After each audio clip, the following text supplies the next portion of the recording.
أهلا بيكم طلاب الصف الخامس الابتدائي، والنهاردة معانا درس جديد بعنوان الهرم السكاني لمصر.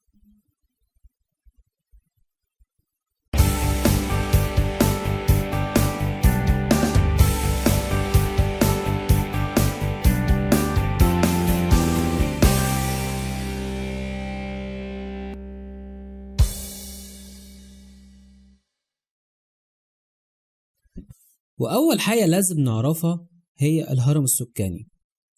الهرم السكاني عبارة عن رسم بياني بيوضح توزيع السكان من حيث تاني يبقى هو عبارة عن رسم بياني بيوضح توزيع السكان من حيث أول حاجة عندنا النوع، والنوع يا ذكور يا إناث،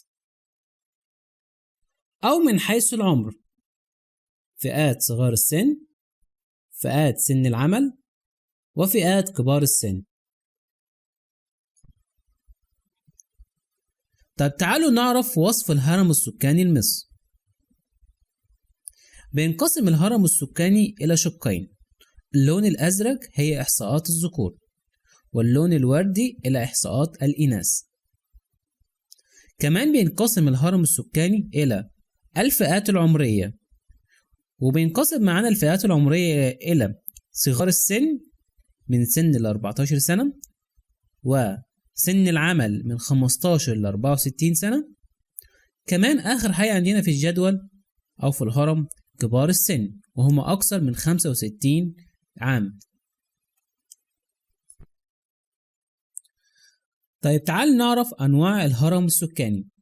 بيختلف شكل الهرم السكاني من دولة لأخرى، وعندنا نوعين: هرم سكاني يتسم بالقاعدة العريضة،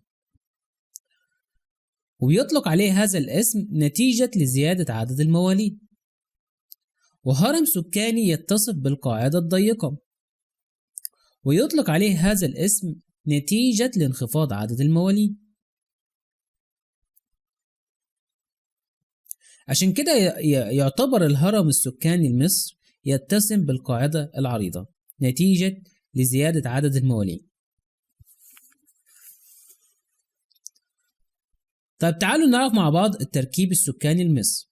أول حاجة التركيب النوعي. التركيب النوعي يقصد به تصنيف السكان حسب النوع إلى ذكور، وتبلغ نسبتهم حوالي 50.6%، والإناث تبلغ نسبتهم حوالي 49.4%، يعني عدد الذكور في مصر أكبر من عدد الإناث. طيب والتركيب العمري؟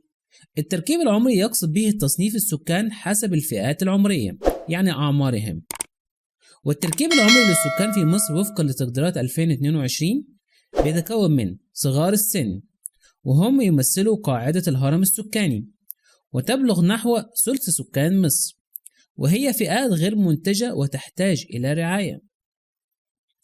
أما الأشخاص اللي في سن العمل هم من عمر 15 سنة حتى 64 سنة، وتقع في منتصف الهرم السكاني، ويمثلوا حوالي 60.7% من إجمالي سكان مصر، وهي فئات منتجة، كما أنها تعول صغار السن وكبار السن.